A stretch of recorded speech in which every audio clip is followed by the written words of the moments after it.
उसको कई लोग शून्य कहते थे, कोई लोग पूर्ण कहते हैं, दोनों एक ही है। फीलिंग्स और इमोशंस में भाषा नहीं है, तो पहले पुराने आइडियाज वो चीज़ के बारे में जो थे उसको पूरा सेट आउट करना है। दूसरा, हर आदमी, हर मनुष्य कोई ना कोई भाषा से ही चिंता करता है। आप सोचिए, आप आंख बंद करके या आंख खुला रख के कोई भी चिंता करेंगे तो ये कोई एक भाषा में ही आप कर सकते हैं चिंता।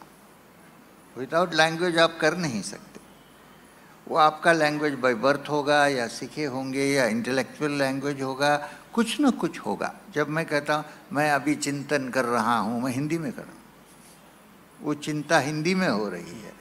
तो हर चिंतन कोई एक भाषा से जुड़ा हुआ है। कभी अलग अलग भी हो सकता है, मल्टीपल भाषा से भी जुड़ता है।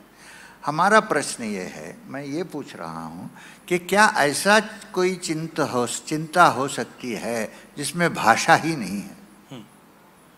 ये मेरा क्वेश्चन है कि ऐसी कोई चिंता हो सकती है जिसमें भाषा ही नहीं है। अगर भाषा नहीं है तो डिफरेंस ही नहीं है ना? अब एक दो अनुभव हर आदमी को होते हैं जिसमें भाषा बाद में आती है, पहले चिंता हो। क्या है? जब गुस्सा आता है आदमी को तो पहले गुस्सा आता है, फिर लैंग्वेज से उसको हम डिफाइन कर सकते हैं। पहले जो फीलिंग, तो फीलिंग्स और इमोशंस में भाषा नहीं है। वो जब भाषा आती है तो फिर एक्शन में कन्वर्ट हो जाती है। रॉ इमोशंस में कोई भाषा नहीं है, उसको डिफाइन करने की कोई ज़रूरत भी नहीं पड़ती है ना? तो एक चीज़ है जो भाषा नहीं है, लैंग्वेज नहीं है, मगर जो मन को, हमारे मन को जो अवस्था विदाउट भाषा होती है, अबाउ भाषा होती है, उससे कनेक्ट कर सकता है, मगर भाषा नहीं है। वो एक चीज़ है, वो है शब्द। शब्द का मतलब प्योर शब्द, मीनिंग नहीं है उसका, या संगीत, म्यूजिक। मैं इस लिरिक्स की बात नहीं कर रहा हूँ, प्योर म्यूजिक की बात कर रहा हूँ। कृष्ण भगवान वृंदावन में बैठ के जब अपनी बांसुरी बजाए, बांसुरी के आवाज़ में तो कोई भाषा नहीं है क्या? नहीं। वो सुन के पूरे गोप स्त्री भाग के गए वहाँ सुनने के लिए, और इतना अब्जॉर्ब्ड हो गए कि सब कुछ भूल गए। उसमें ना भाषा है ना डिस्क्रिप्शन है। तो साउंड जो है, म्यूज़िक जो है, वो लिंक है जो भाषा के अपार है, और इस भूलोक में जो भाषा से हम डिस्क्राइब करते हैं, इसका लिंक म्यूज़िक है, शब्द है। प्योर शब्द प्रणव शब्द है, और भी बहुत सारे शब्द होते हैं। तो अच्छा, अब जब आपने एजुकेशन के बारे में कहा, हाँ ठीक है, पढ़ना चाहिए, काम करना चाहिए, अपना फ्यूचर बनाना चाहिए, उसके बाद क्या, ये क्वेश्चन भी साथ आना चाहिए।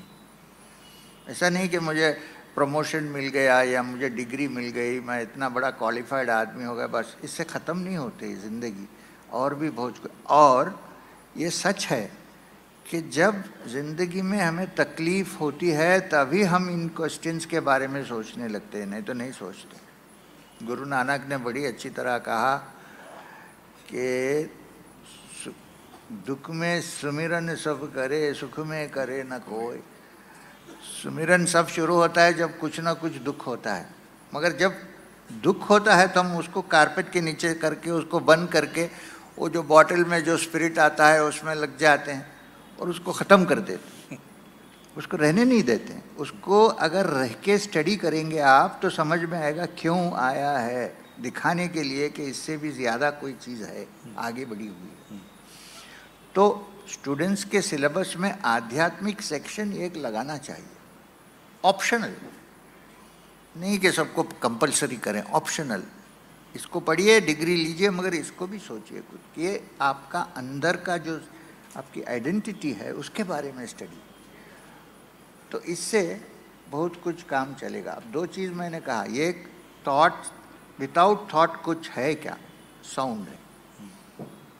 अच्छा, वो जो एग्जाम्पल मैंने कहा जहाँ उपनिषद में पार्वती देवी आके इनको सिखाई कि भाई ये जो पावर तुम्हारा है वो परमात्मा का है, तुम समझते हो तुम्हारा है। तो इसीलिए शाक्ति पाथ में जो लोग शाक्त हैं वो कहते हैं कि विजडम के लिए पहले देवी को उपासना करना चाहिए, क्योंकि देवी ही सिखाई इनको कि भाई क्या है ये। तो देवी श्री विद्या जो बोलते हैं वो देवी उपासना है। देवी उपासना में जो मंत्र है, अब तो बोल नहीं सकता हूँ पब्लिक में, उसमें कोई अर्थ नहीं है, खाली साउंड है। साउंड को उच्चारण करके उसको किस तरह उसको उच्चारण करना है, यही साइंस है श्री विद्या। तो उसमें 2-3 पॉइंट आपको क्लियर होंगे।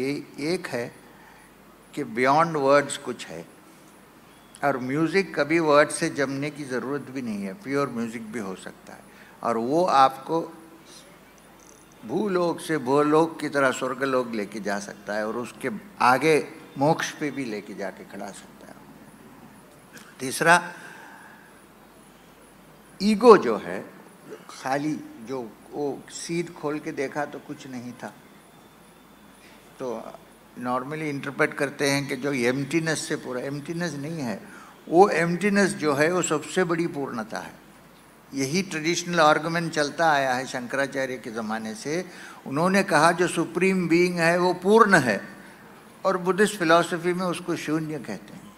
खाली 2 वर्ड्स है। शून्य का मतलब है कि जब पूरा क्लियर हो जाता है और माइंड एम्प्टी हो जाता है, तब वो रिसीव करने का कैपेसिटी वो माइंड को होता है।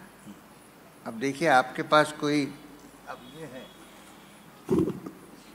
ये ऑलरेडी भरा हुआ है, तो इसके अंदर कुछ डाल सकते हो क्या? नहीं डाल सकते। तो इसके अंदर दूसरी कोई चीज़ डालना है तो इसको क्या करना है? पहले इसको एम्प्टी करना है, उसके बाद ही डाल सकते हैं। तो ये एम्प्टीनेस बड़ी इंपॉर्टेंट चीज़ है।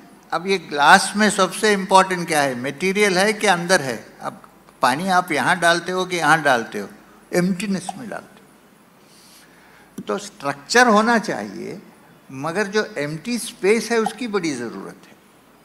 तो माइंड को अगर आप खाली कर सकते हो, क्लियर कर सकते हो, तो उसके अंदर फिर ज्ञान डाल सकते हैं, नहीं तो नहीं जाएगा।